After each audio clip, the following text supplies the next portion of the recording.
Hi guys, I'm Sam back with the new video. Welcome to my channel Bulls Empire. तो guys आज हम discuss करेंगे एक investment stock यानी short term और लॉन्ग टर्म दोनों के लिए। तो गाइज बट उससे पहले डिस्क्लेमर है कि ये कोई बाय सेल की रिकमेंडेशन नहीं है, it's only for the informational purpose. और सेकंड थिंग, इसमें मेरी या मेरे क्लाइंट्स की पोजीशन हो सकती है। तो गाइज कंपनी का नाम है ड्रीम फॉक्स सर्विसेज और ये न्यूली लिस्टेड कंपनी है। अगर हम देखें तो कुछ दिन पहले ये लिस्ट हुई है, अप्रॉक्सीमेटली 3-4 वीक पहले।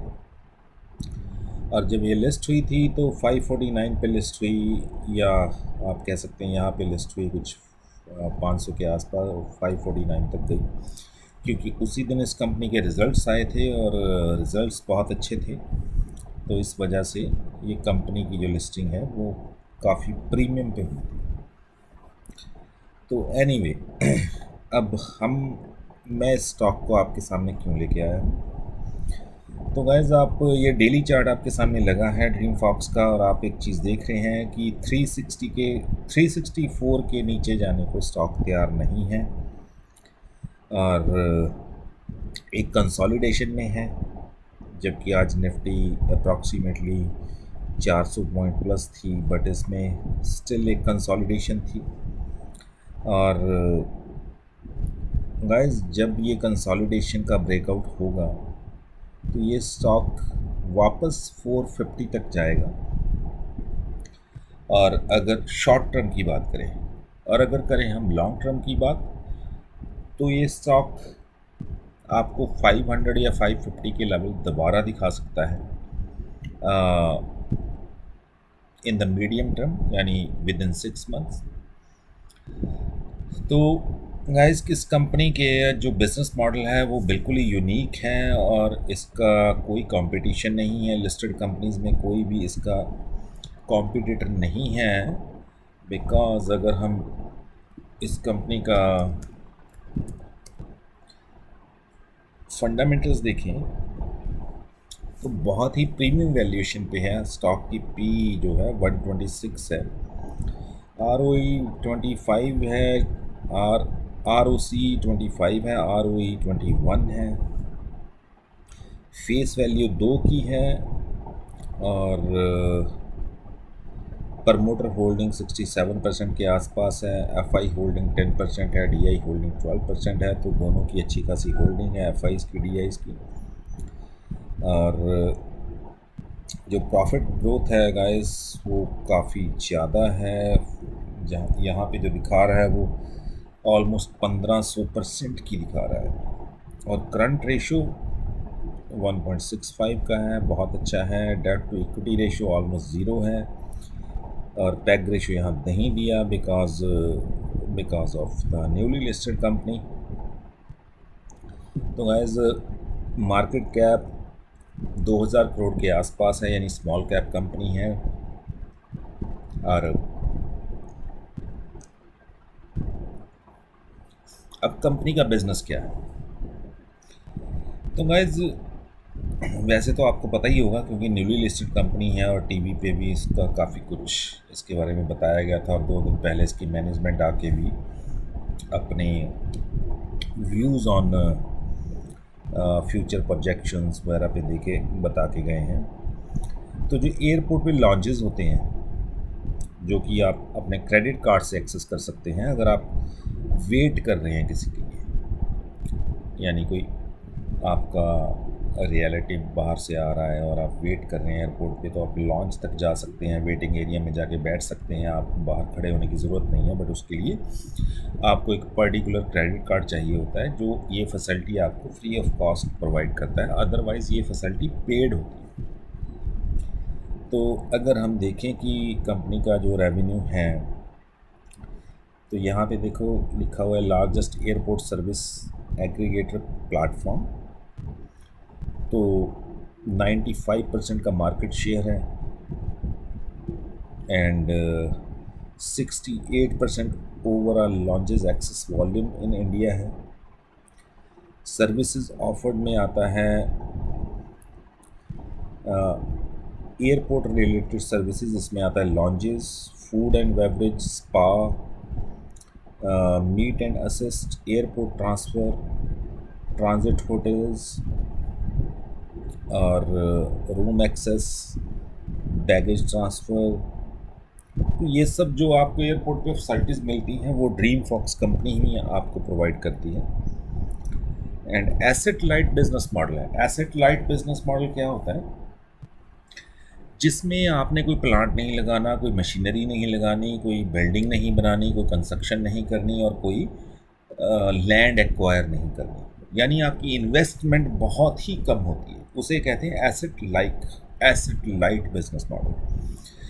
तो जिन कंपनीज़ में ये खर्चे नहीं हैं वहाँ पे उनके प्रॉफिट मार्जिन्स ऑटोमेटिकली बढ़ जाएंगे, क्योंकि उनकी इन्वेस्टमेंट नहीं है उसमें, ठीक है, उनकी मेंटेनेंस नहीं है। इनको सिर्फ क्या देना है, कुछ सर्विस चार्जेस एयरपोर्ट को यानी गवर्नमेंट को। अदरवाइज़ इन्होंने कोई एयरपोर्ट खुद नहीं बनाना, कोई वहाँ पे रेनोवेशन, कोई कंस्ट्रक्शन, कुछ भी नहीं करना। वो सब इनको बना बनाया मिलता है। इन्होंने अपना स्टाफ वहाँ पे अपॉइंट करना है, वो फैसिलिटीज़ क्लाइंट्स को देनी है एंड उसके बदले में ये गवर्नमेंट को कुछ ना कुछ अपने रेवेन्यूज में से पे करते हैं। तो इसीलिए इसे कहा जाता है asset light business model. And client is, तो ये बता रहे हैं कि 50 client including the card network and many of India's prominent card issuers, and as of 31st March 2022 ये कह रहे हैं कि ऑलमोस्ट 10 मिलियन पेब्स। तो 10 मिलियन पेब्स मतलब 10 मिलियन लोगों ने विज़िट किया है। बाकी तो सब चीज़ें ऑलमोस्ट बेसिक सी हैं।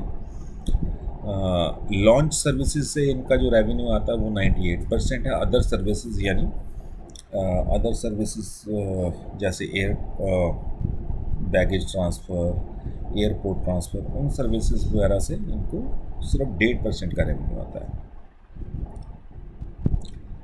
तो नंबर ऑफ़ क्लाइंट्स कवर्ड, ये अब मुझे यहाँ पे इन्होंने क्लियर नहीं किया हो कि ये लाख में है, करोड़ में है, मिलियंस में है या बिलियंस में है। Number of countries covered 121। तो ये सिर्फ इंडिया में नहीं है, almost all over the world है कंपनी। नंबर ऑफ़ क्लाइंट्स 50 हैं। नंबर ऑफ़ टच पॉइंट्स 1400 से ऊपर हैं। तो थ्रेट्स क्या है इस कंपनी के? Company is heavily dependent on the cards that are in the circulation and on the issuance of new credit cards and debit cards. However, the continuing increase in the cash spending coupled with digital transaction including UPI could impact the relevance of credit cards. तो basically threat इनको यही है कि लोग आजकल UPI transactions ज़्यादा करते हैं instead of credit cards. But guys हमें इतना पता है कि जहाँ क्रेडिट कार्ड यूज़ होना है ना, वहाँ क्रेडिट कार्ड ही यूज़ होगा, वहाँ आप UPI से पेमेंट नहीं कर सकते। जैसे कि एयरपोर्ट पे लॉन्च एक्सेस, या तो आप पे करेंगे और या फिर आप क्रेडिट कार्ड जो आपको ये facility free of cost provide करता है। बट एक साल में कुछ लिमिट्स होती हैं कि आप 3 बार 5 बार कुछ ऐसे लिमिट्स होती हैं, तो आप उतनी ही बार वो लॉन्च एक्सेस कर सकते हैं एक साल में। Sorry guys. बट अगर वहाँ पे क्रेडिट कार्ड यूज़ होना तो फिर क्रेडिट कार्ड ही यूज़ होगा। बट इन्होंने फिर भी उसको एज ए थ्रेट ले रखा है कि जो UPI ट्रांजेक्शन यानी डिजिटल ट्रांजेक्शन्स हैं वो एक थ्रेट है कंपनी के लिए। तो कंपनी ने कुछ 526 मतलब 500 करोड़ से ऊपर का IPO लेके आई थी, मतलब फंड रेजिंग की है। और ये ऑफ़र फॉर सेल था, फ्रेश इशू नहीं था, ऑफ़र फॉर सेल था बाय प्रमोटर्स। तो ये थी कंपनी की डिटेल्स गाइस। अब हम चलते हैं कि अब यहाँ पे ये दिखा रहे हैं कि इनकी peer company Gujarat gas, I have no idea why they are showing Gujarat gas as a competitor. BSE as a competitor, CAM Services as a competitor, but it's just a bullshit. तो गाइज ये कंपनी जून 2021 में loss making company थी, और आपको उसका reason पता है क्योंकि एयरपोर्ट्स बंद पड़े हुए थे, रिस्ट्रिक्शंस लगी हुई थी, ठीक है, वो जस्ट बिकॉज ऑफ कोरोना।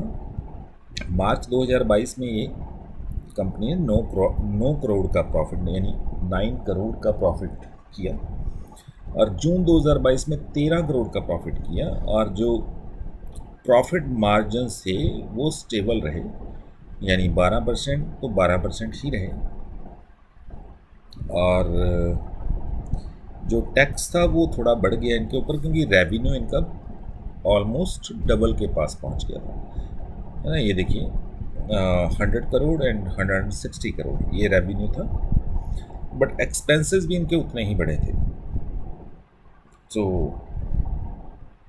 जो नेट ऑपरेटिंग प्रॉफिट था वो 12 करोड़ से बढ़ के 19 करोड़ हुआ था, बट जो टैक्स स्लैब थी वो 21% से बढ़ के 26% की हो गई थी, और इसी वजह से इनका 5% ज़्यादा टैक्स बढ़ा था, तो उसी वजह से इनको जो नेट प्रॉफिट है वो थोड़ा सा कम हो गया था, अदरवाइज़ ये 14 या 15 करोड़ हो सकता था। अब हम चलते हैं इनके ईयरली प्रॉफिट्स पे, क्योंकि अभी जो डिस्कस किया वो क्वार्टरली प्रॉफिट्स हैं। तो गाइस देखिए 2019 में 15 करोड़, 2020 में 32 करोड़, 2021 में लॉस मेकिंग कंपनी थी, और 2022 में फिर 16 करोड़। तो अभी तक जो ग्रोथ है वो स्टेबल है, और बैलेंस शीट बता रही है कि जो शेयर कैपिटल है वो मार्च 2022 में 10 करोड़ की हो चुकी है, क्योंकि उन्होंने ऑफर फॉर सेल लेके आए हैं, तो जो इक्विटी थी वो उनकी उसका जो प्राइस था वो बढ़ा, उस वजह से इनकी शेयर कैपिटल बढ़ी। शेयर कैपिटल होती है बेसिकली कि कितने शेयर आपके मार्केट में, मतलब number of outstanding share into current price of the share, तो वो शेयर कैपिटल होती है। एंड प्रमोटर होल्डिंग्स, ये होल्डिंग तो चलो हम डिस्कस कर चुके हैं। तो ये कंपनी का यूनिक बिजनेस मॉडल है और एसेट लाइट बिजनेस मॉडल है, जिसमें कंपनी की कोई खास इन्वेस्टमेंट नहीं है। और दूसरी बात कि 325 पे आईपीओ आया था और आपको मिल रही है 370 के आसपास, जो कि 549 का या 550 का हाई बना चुकी है। तो गाइज आपको उस प्राइस से, जो इसका हाई है, उस प्राइस से ऑलमोस्ट 180 पॉइंट्स डाउन मिल रही है। तो 180 पॉइंट्स की ग्रोथ तो वहीं पे होगी, ठीक है, बिकॉज 550 पे भी लोगों ने ये शेयर ले रखे हैं। अब रही बात कि इसमें इन्वेस्ट क्यों करना है। इसमें इन्वेस्ट इसलिए करना है, फर्स्ट ऑफ ऑल ये कंपनी आपको बॉटम पे बन रही है, ठीक है, और मेरी कन्विक्शन ये कहती है कि कंपनी बॉटम आउट हो चुकी है, तो आप एक बॉटम फिशिंग कर रहे हैं। नंबर 2, कंपनी का जो बिज़नेस मॉडल है वो एसेट लाइट बिजनेस मॉडल है, कंपनी के एक्सपेंसेस या इन्वेस्टमेंट नहीं है कुछ खास। और नंबर 3 जो बिज़नेस मॉडल है वो यूनिक बिजनेस मॉडल है, कोई कंपटीशन नहीं है लिस्टेड कंपनीज में। एंड नंबर 4, कंपनी की ROC ROE बहुत अच्छी है। एंड बट एक जो माइनस पॉइंट है कि स्टॉक की जो PE है वो बहुत ही ज़्यादा प्रीमियम वैल्यूएशन पे मिल रहा है, क्योंकि अगर ये PE को हम ले आए 20 पे, तो शेयर प्राइस अप्रॉक्सीमेटली इसका होना चाहिए। अब यहाँ पे इंट्रिंसिक वैल्यू दे नहीं रखी, बट मेरे ख्याल से बनेगा ऑलमोस्ट 130-140, वो इसका फेयर प्राइस बनेगा। मतलब ये ओवर वैल्यूड स्टॉक है, वैल्यूएशन काफ़ी हाई है, यही एक थ्रेट मुझे नज़र आता है। अदरवाइज़ मुझे इसमें कोई थ्रेट नज़र नहीं आता इस कंपनी में। अगर कुछ नेगेटिव या माइनस है तो वो यही है कि प्रीमियम वैल्यूएशन पे है, फेयर प्राइस से ऑलमोस्ट 3 टाइम्स पे ट्रेड कर रहा है, जबकि अपने हाई से 180 पॉइंट्स आपको नीचे मिल रहा है, बट स्टिल अपनी फेयर वैल्यू से ऑलमोस्ट 3 गुना पे ट्रेड कर रहा है। तो let's get back to the chart. तो गाइज कम जो इसका लो लगा है अभी तक का वो 364 का लगा है। आप 360 का स्टॉप लॉस लेके इसमें अभी इन्वेस्ट कर सकते हैं। और जब इसने ये कंसोलिडेशन का ब्रेकआउट दिया जो कि बनता है 385 का लेवल, तो गाइस फिर ये आपको शायद मतलब जो आपका रिस्क एंड रिवॉर्ड रेशियो है वो थोड़ा कम हो जाएगा, यानी रिस्क बढ़ जाएगा, रिवॉर्ड कम हो जाएगा। तो this is the right time to invest in the company. तो इस स्टॉक को कंसीडर कर सकते हैं आप शॉर्ट टर्म के लिए, स्विंग ट्रेड के लिए नहीं है stock. As a disclaimer, swing trade के लिए नहीं है ये स्टॉक। ये स्टॉक इन्वेस्टमेंट के लिए है। अगर आप इन्वेस्ट करना चाहते हैं एक स्मॉल कैप कंपनी में जो कि एक ग्रोथ पोटेंशियल रखती है मिड कैप होने का, तो फिर आप इसमें इन्वेस्ट कीजिए। आपका पैसा कल को डबल भी हो सकता है यहाँ से, ठीक है। उसमें 6 महीने साल लग सकता है, बट आपका पैसा यहाँ से डबल भी होने के बहुत चांसेस है। 75% चांसेस है यहाँ से आपका पैसा डबल हो। तो गाइस बाकी डिसीज़न आपका है।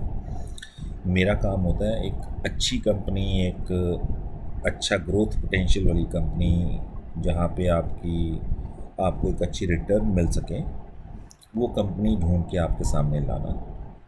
तो this is the company for short term and medium term if you वांना invest in, and या दैट्स इट गाइस।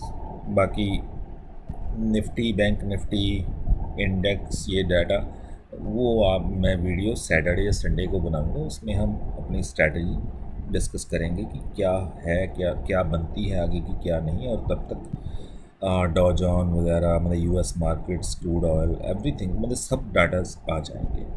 तो आज मैं सिर्फ आपके लिए एक इन्वेस्टमेंट स्टॉक लेके आया हूँ, स्विंग ट्रेड स्टॉक नहीं है। So thank you for watching guys, and we'll see you with the next video. Bye bye for now.